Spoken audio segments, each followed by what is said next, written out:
Welcome to the Egg Whisperer Show, a program exclusively designed to promote reproductive health awareness and discuss fertility preservation options. Here is your host, the Harvard-educated fertility specialist, Dr. Amy. She's known as the Egg Whisperer. Fertility expert Dr. Amy Abazadeh. And you have yet another success story Just launched by an East Bay fertility doctor.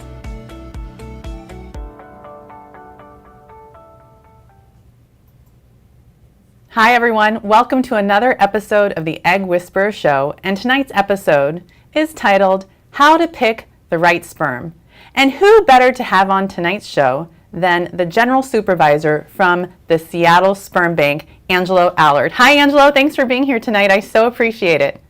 Hi Dr. Amy, it's a pleasure to be here. We're going to have a blast tonight because what you don't know is I've been basically collecting emailed questions from all over the world for the past week. And some of the questions are pretty bizarre. I haven't sent any of them to you because I didn't want you to cancel on me last minute. So I just want you to be prepared. But before I get into the questions, I want to know, how did you get into the sperm business? Sure. So, coming out of college, I got a job doing diabetes research. And after doing 6-7 days a week, 12-hour days of research, I decided the research life just wasn't for me anymore. Mm-hmm. And saw a posting for a sperm bank, and I thought, this is too funny. I have got to check this out. And applied. Actually, when I first came to Seattle Sperm Bank, was just a lab tech here. Yeah. And about a year and a half into it, they gave me the opportunity to run operations and compliance. Yeah. So I think you have to have a pretty good sense of humor to be in the sperm business and really have to love what you do. Yeah, I would say it is, if not the most important, probably right up there on the resume portfolio requirement for being working at a sperm bank. Right. And what does it mean to be a general supervisor? So can you just describe a day in the life of Angelo at Seattle Sperm Bank? Talk to me. Well, we interact with over 40 countries all around the world. So I'm getting emails, voice messages, offline chat messages all through the night. I usually leave the office around 4:30 local time, but from 4:30 until I get here about 7 a.m. every morning, it's just a compiling of emails, calls, voicemails, etc. That as soon as I sit at my desk in the morning, it's correspondence. Got it. And after correspondence, when the rest of my staff starts arriving, it's delegation and duties for the day. Yeah. And then compliance is about 50% of what I do. So all tissue banks are governed by the FDA here in the U.S. And so it's donor eligibility determination and reviewing risk assessment forms and blood test results. Right. And I usually end my day with special projects that need to get done as we look to continue to improve our donor program. So basically, you make sure that you're sending out sparkling sperm to 40 countries. Sparkling, yes. Sparkling absolutely. Clean. I'm the ultimate sparkling swim coach. That is awesome. But 40 countries, 40? Yeah, over about 44 at last. We just did an audit of distribution about a month ago, and it was 44 countries that we sent our donor specimens to. So when I hear that, what I'm thinking is basically if one of my families here in San Ramon uses one of the vials, that potentially there could be a half sibling in another country. Absolutely. And Absolutely. One really cool thing that I love about your bank is how you can connect families with donor siblings. So tell me about that program that you guys have. Yeah, so we started our own in-house sibling registry. We named it SSB Connects, so Seattle Sperm Bank Connects. And any time that a recipient anywhere in the world reports a birth with us, they then have the opportunity to gain access and a login to our in-house sibling registry that would then place them into the donor group that they were a recipient of. So if you were used donor 9999, then you reported a birth for 9999, then you could be in the group for 9999. Yeah. And do these people hang out together, share pictures? Have there been group meetups? Tell me more about that. Yeah, actually, every year for the past 3 years, we have hosted an annual picnic where our owner and a few of our staff here get together and send invites out to recipients who have used our donor specimens, and they come to an annual picnic where they're not just meeting half siblings, they're meeting other children that have been used by other donors that they themselves didn't use. But they use SSB Connects and the annual picnic as an opportunity to learn about these things. Yeah, that's really good for families. So I'm really glad that you guys do that. I mean, there's so many reasons why I like Sperm Bank. Anytime, or Seattle Sperm Bank, anytime a patient comes to me and they're looking for donor vials, I always say, well, you have to look at Seattle Sperm Bank just because they're so nice and they clearly love what they do and they're really, really good at it. And I think customer service is so important. When you're going through something like a fertility struggle or you're trying to find the right sperm donor, when you pick up the phone, you want someone on the other end of the line to be really friendly and willing to help you. And I just want to say thank you for just being so kind and wonderful to all my patients over all these years. How long has Seattle Sperm Bank been around? Tell me a little bit about the history of the Sperm Bank. Yeah, so we opened doors in 2008. We began collecting donor specimens, had to wait, well into 2009 until we had specimens released from quarantine and ready for purchase and distribution. Mm-hmm. And when we first began, most of our distribution was actually international. The domestic market share was really well captured by other sperm banks in the U.S.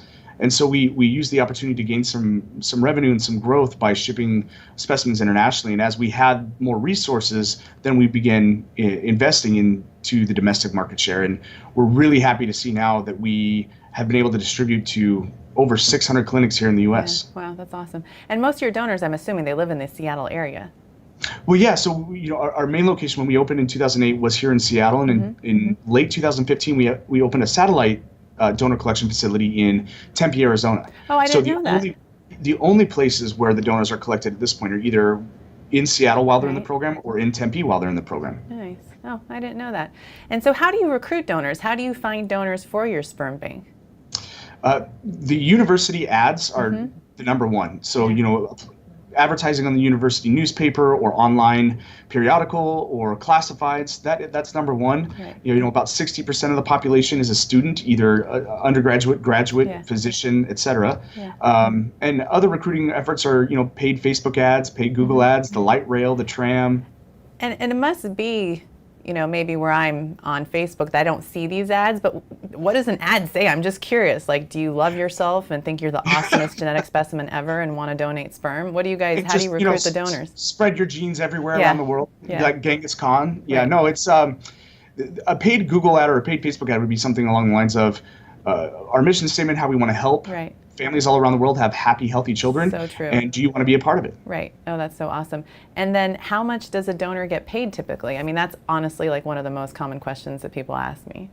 Sure. So, there's different restrictions based on compensation for all around the world, but in the U.S., the donors are going to make around $70 to $100 per donation. Okay. And then how often can a guy even come in to donate?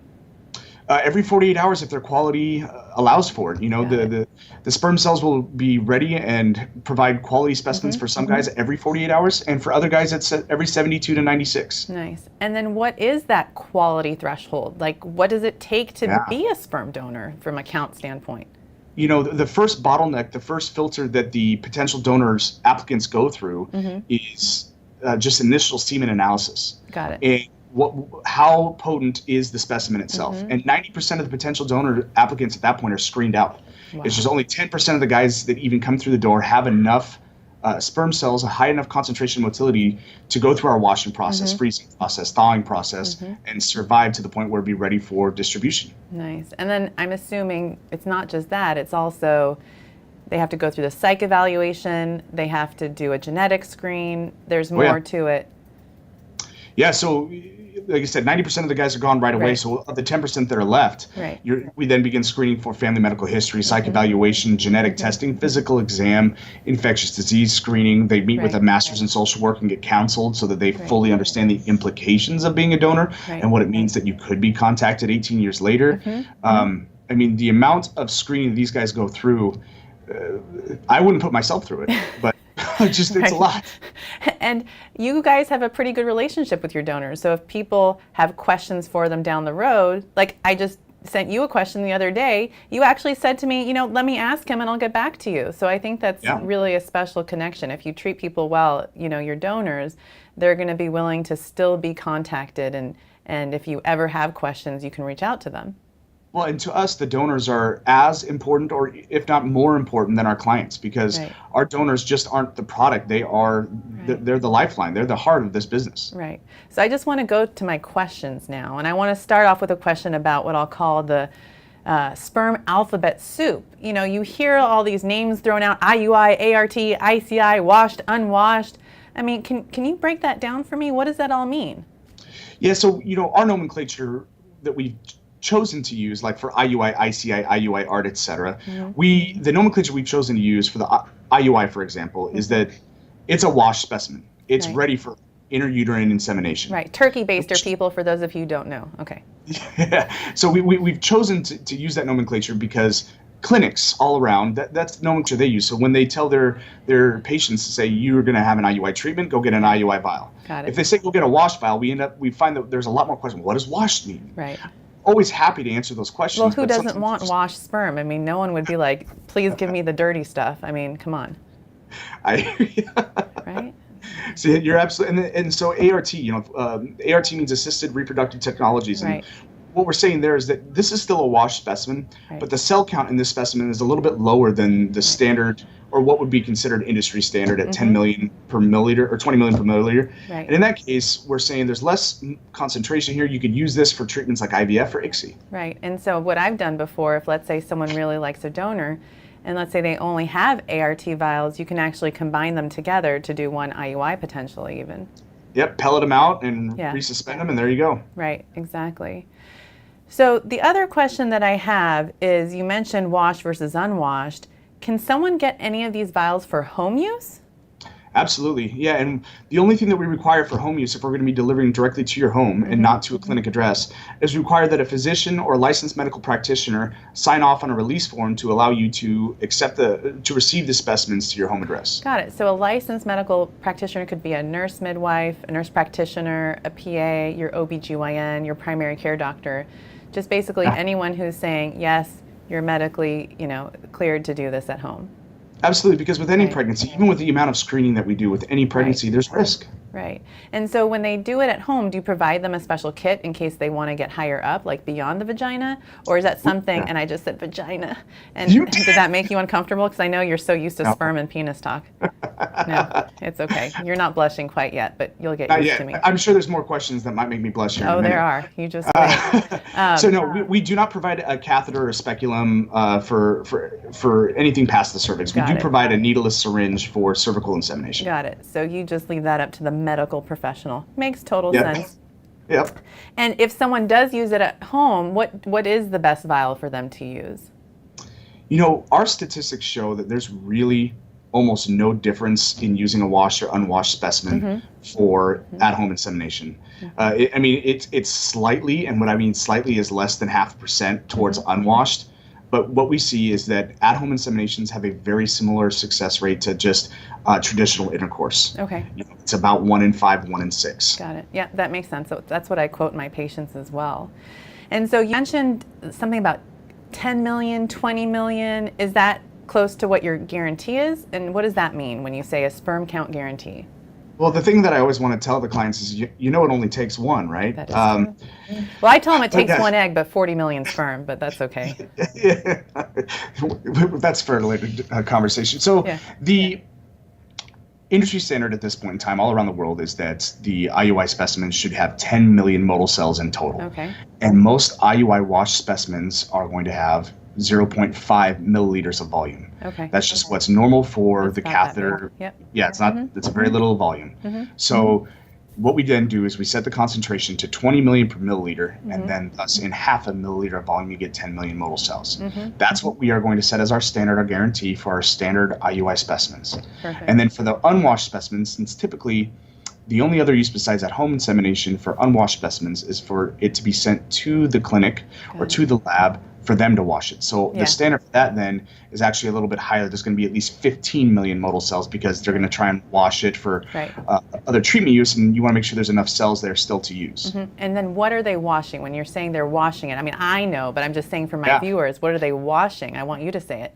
They're washing away seminal fluid. They're washing away, if they're using a density gradient, you can wash away things like dead cells, round cells, blood cells, and any other particulates. So basically they're getting it sparkling clean before it goes into the uterus. And there's that sparkling There sperm. you go. And then the reason why it's 0.5 mils of volume is because the uterus is a muscle, and it's just not nice to push a large volume of fluid into someone's uterus because that can really hurt.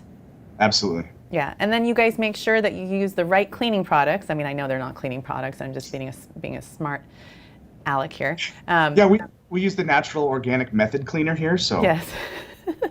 No, but seriously, that's a good question. I didn't even have it on my list. What kind of things do you guys use to clean or wash the sperm? What's the media that you use? Yeah, so we use InVitrolife, but what it is that the first step in the process, like I said, is to get the semen analysis, get the counts at the raw specimen, Right. and then at that point you begin adding things to it to wash it. And to wash it is putting it through a density gradient, which pulls just the motile sperm cells through like a matrix of other materials. And then it pellets down at the bottom, and after it pellets, you can then resuspend in what's called a wash media. Got it. And then at that point, the wash media's goal is to get rid of all the density gradient media that is still remaining after that separation, and then you dilute it down to the right concentrations. And you lost me at matrix, but that's okay. So tell me about how you freeze it. I mean, you must have like tanks that are like, I don't know, taller than I am, and I'm pretty tall. We have upgraded our storage system over time. When I first began here and I was working in the lab had 30 tanks. A year later, it had 100 tanks. I mean, you were walking on tanks, and they all look like, if you've seen the movie Alien, they look like the little pods that the aliens are in. Right. But, yes, we have these gigantic freezers that now hold 20,000 specimens, and it's... And that's like a full-time job for lots of people to make sure that, everything's properly stored, labeled. Yeah, we have 3 people alone just in cryologistics and distribution. Wow. And then same thing with liquid nitrogen tanks. I bet you have a company that drops off liquid nitrogen in a big truck often. Twice a week, 6 canisters each. Right. And so, you hear about these awful natural disasters with hurricanes and fires. I mean, what would happen if there was some sort of natural disaster in Seattle what would happen to the sperm bank if something like that happened? Yeah, one of the most brilliant things about liquid nitrogen and what the specimens are frozen in for long-term cryo storage is that if there was a major disaster, they're fireproof, they're waterproof, and they will hold that liquid nitrogen for about 18 days, 20 days without being at risk. Oh, that's good to know. That's really good to know. And does the freezing process damage the sperm at all? Do those things could it potentially cause a birth defect or anything like that you know of? No, because what can happen during the freezing process is that little ice spicules would form, and they would kill the sperm. And if the sperm is killed, it can't swim, it can't fertilize the egg. Right. So only those healthy sperm cells that have survived the washing, freezing, thawing process will make it to the egg. Got it. Okay, so now for some questions that might embarrass you. So what happens when a guy checks in? Like, you told me a day in the life of Angelo, but I want to know a day in, not so much the day, but what happens at the appointment for one of your donors? Sure. When they get here, they're checked in with a fingerprint scanner. It identifies them uniquely. Okay, so kind of like my cell phone, so no one can get into my phone. There's a fingerprint thing. That's pretty cool. Right, but there's no manual code either, unlike your phone. It has to be the fingerprint. Okay. That fingerprint then brings up their picture, their ID, their identifying information, and from there, they're Is given it because a cup. Someone might fake it, that they might say that they're that guy? No, it's actually something that I created about 3 years ago. I wanted to have an assurance for our recipients that we take the chain of custody of the identity of the specimen very seriously. Oh, that's so important. I mean, you hear of these crazy stories out there, so there's never going to be a crazy story with Seattle Sperm Bank in the news, ever. Well, I sure as hell hope not. No. So yeah, they get fingerprint scanned. It's a 5-step double verification process. At every time that the specimen changes vessels or changes containers, it's double verified by 2 employees. Nothing is, you can't do any manual input of donor ID. It's all done by barcodes and computers and scanners. So I bet you like Star Wars. Can you see the picture behind me? I was wondering, that kind of looked like a mess of dead sperm, but I didn't want to say anything. That was actually gifted to me by a donor who knew that I love Star Wars, and it's a painting of some of my favorite villains from the Star Wars universe. Oh, very nice. And I noticed that I think we're kind of twinsies here. I think you're wearing an Egg Whisperer shirt. Hello. I love it. Thank you so much for doing that. That's super fun. So we checked in. We're getting past the verification, and then what? They go to a room. So yeah, after they're verified, they receive their specimen cup. Then they go to a donor room. Do they ever come with a friend? Or their mom. Seriously? Yep. Oh God, this is awesome. Okay, keep going. So yeah, they go into the donor room, they provide the specimen, and then they walk to the lab, and we have a drop-off window at the lab. They leave their specimen there, and then they're out the door. Okay, you skipped a step. What happens in the room? The magic. The magic. So Do you have materials? Is it live porn? Is it recorded porn? So it's actually, we use Roku's, and it's streaming porn over a Roku device. Okay, that's nice. No VRbangers.com or anything like that? I've had one PD bring it in, and it took him more than a half hour just to figure out how to hook it up to our Wi-Fi. Got It it. just didn't. Yeah, that's really not worth it. Is there like a help button in the room if a guy's having trouble? No. The reason why is because for the safety of our front desk staff, if they're having issues, we would require them to be fully clothed and come out and speak to us. That does make sense. I want you to know these are not questions that I've come up with myself. No, these are good. I like it. They really aren't, I swear. Let's see here. Have you ever had weird porn requests? Yes. Can you share? Let me think of a weird one that I can share. Okay. Sure. We'll wait as long as we need to. 18-year-olds requesting porn of 70-year-olds. No. Oh, yeah. No. I mean, I'm not saying 70-year-olds aren't hot. Jane Fonda is hot. I'm telling you. Yes. She is hot. But, wow. That's something I need to think about that, or maybe I don't want to think about that right now. And keep this in mind. That's the one that I could share. I know, so I don't want to know what you can't share. Okay, let me go back to my questions because that was just awesome. Okay, so let's just talk more about the screening. You mentioned psych. Do you ever do a background check of your donors? That was a question someone asked me. Since the beginning of time in 2008, since we opened the doors, we've always done criminal background checks, and we also do school transcript verifications. Got it. Love it. I love it. So if someone said they went to this university, you're going to make sure that they're not committing fraud and they actually went there. Yeah, and the big one is when they claim to be doctors, physicians, PhDs. Yeah. Right. Yeah. Right. Because of course people would want to, pad their CV so that they get picked so they can make $70 to $100 every 48 hours, right? There you go. And then CMV. I mean, what the heck is CMV? I'm over it. I know. I'm so over it. It's like getting the flu. I'm like, just don't worry about it. But you obviously can't say that because the FDA is watching. Yeah, so cytomegalovirus is, by age 65, 80% of the population has been exposed to it like chickenpox. Right. And the way that we look at it is, or the FDA just says, you have to have a policy regarding cytomegalovirus. Mm-hmm. Now, donors can test positive, as in they have an active infection. They can test positive, as in they've been exposed to it, or they can test negative, as in they've never been exposed to it. And what's your process if they test, just to interrupt you real quick, what if they test positive as if they currently have an active infection, but they're like an awesome donor? No, they're deferred until it's no longer active. How long does it usually take, do you find? Some guys, it can be a chronic thing, and it's actually kind of linked to chronic fatigue syndrome. So if they're IgM antibodies, which is indicative of an active infection, if it's chronically active, we just have to say, sorry, you can't be a donor because we can't prove you don't have it. Oh, that makes sense. I'm so glad we learned that today. I didn't know that. Yeah, so we had we have to wait until they're fully seroconverted, meaning they no longer have the active infection with the IgM antibodies. And once they have just the IgG antibodies so that they don't get the virus or the infection again, then they can be actively donating. Got it.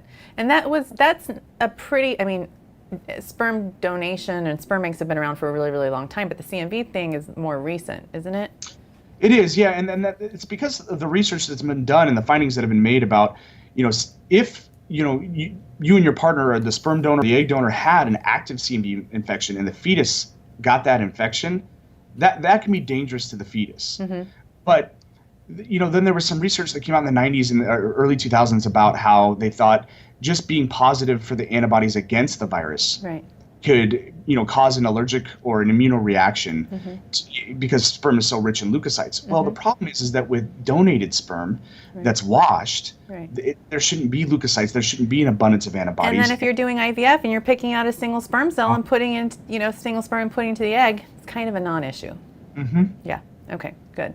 So how much does one vial of cost? I had a lot of fun joking around about the sperm donors and what they go through and how they can bring their mom to the bank to sign them in. But how much does actually one vial cost for someone like me who, let's say, wants a vial?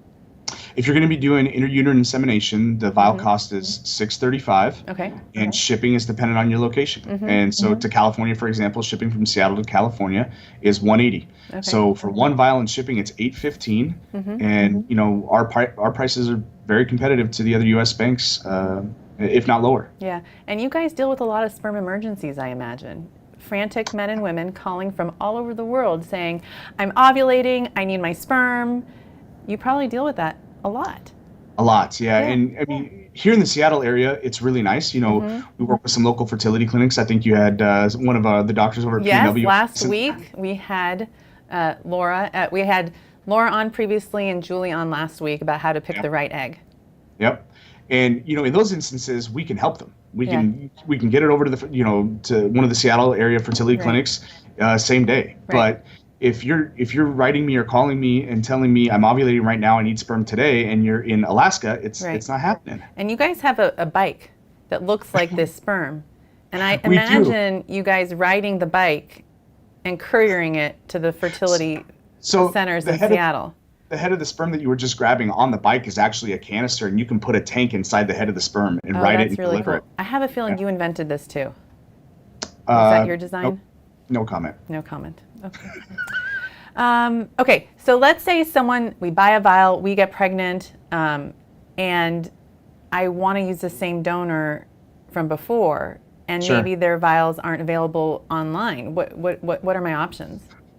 I'll tell you, the hardest conversation that I have to have with recipients is, sorry, the donor that you have a child with is no longer available. Right. That's so if you get pregnant, you just go back and you buy more vials right away. Isn't that kind of, that's kind of what I recommend too. We've got an article on our website about family planning, and, you know, we understand that there's financial restrictions to these types of situations, but, you know, if you are thinking about having more than one child, the best thing that you can do is to purchase as many specimens that are financially feasible for you and place them into long-term storage with us. Right. And do you guys have a buyback program? So let's say someone buys 6 vials and they ended up just wanting 4 kids, because that's cool. Yeah. And then would you buy back the other 2 if they got pregnant with the first 4 and didn't need the other 2? Yeah, absolutely. If the specimens are still here in our storage and they haven't left our facility, we'll buy them back at 75% of the original purchase price. Excellent. Okay.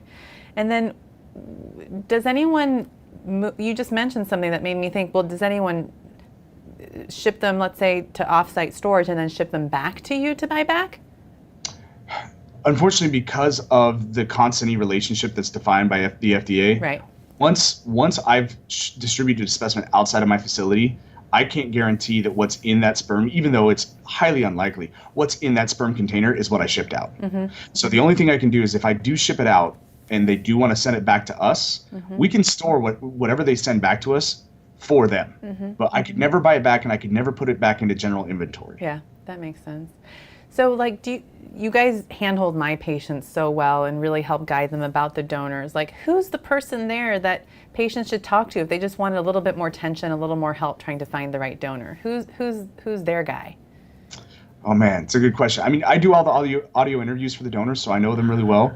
But I also oversee and manage our client service team, and that's going to be Candy, Katie, Abby, and Scarlett, and they're all terrific. And they know the donors very well, very well. So basically, if someone calls up and says, you know, I'm looking for this donor, I went to your website, can you help me sort through which of my top 6 I should really be looking at? Any one of those, any one of your employees would be able to help them. Yeah, and you know, we offer things like photo matching. We offer things like, tell us what is most important to you and your donor, and we'll help you narrow that list from 50 down to 3 real quick. Right. So photo matching would be like maybe providing a picture of, I don't know, Luke Skywalker. There you go. I got one today for David Beckham. You know. There you go. It's like, David Beckham's not a sperm donor, honey. He's just not. Okay. So. That's true. That's true. Okay.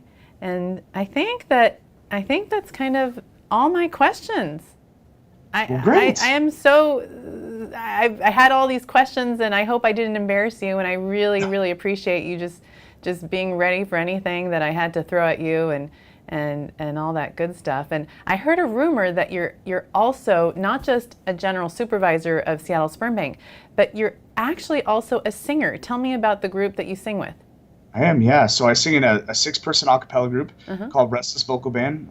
We won the 2016 Northwest Acapella Championship. We've competed at nationals, and we do a lot of things like weddings, corporate events, charities. We love it. Do you have, I don't want to put you on the spot and ask you to sing me a tune, but boy. I might have promised people in the teaser for tonight that I would get you to sing. How would you feel about that?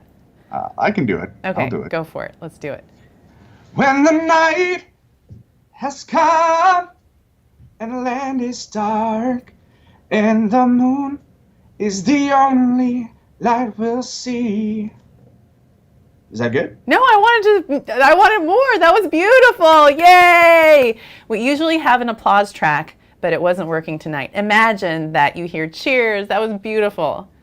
Thank you. Okay, well, Angelo, thank you. Have an awesome night. I really hope that we can get you on one more time in the future. I'll find some other topic related to sperm that we could talk about. Just any excuse that I have to call you up, get you here on my show. I'm going to go ahead and do that. Absolutely, I'd love to. Okay, thank you again, Angelo. Have a great night, and thank you for helping healthy families grow in the Bay Area and beyond. Good night. Good night.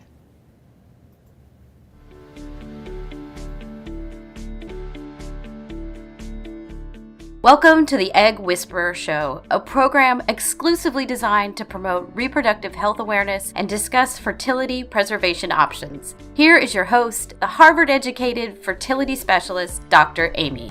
She's known as the Egg Whisperer. Fertility expert Dr. Amy Avazadeh. And you have yet another success story. Just launched by an East Bay fertility doctor.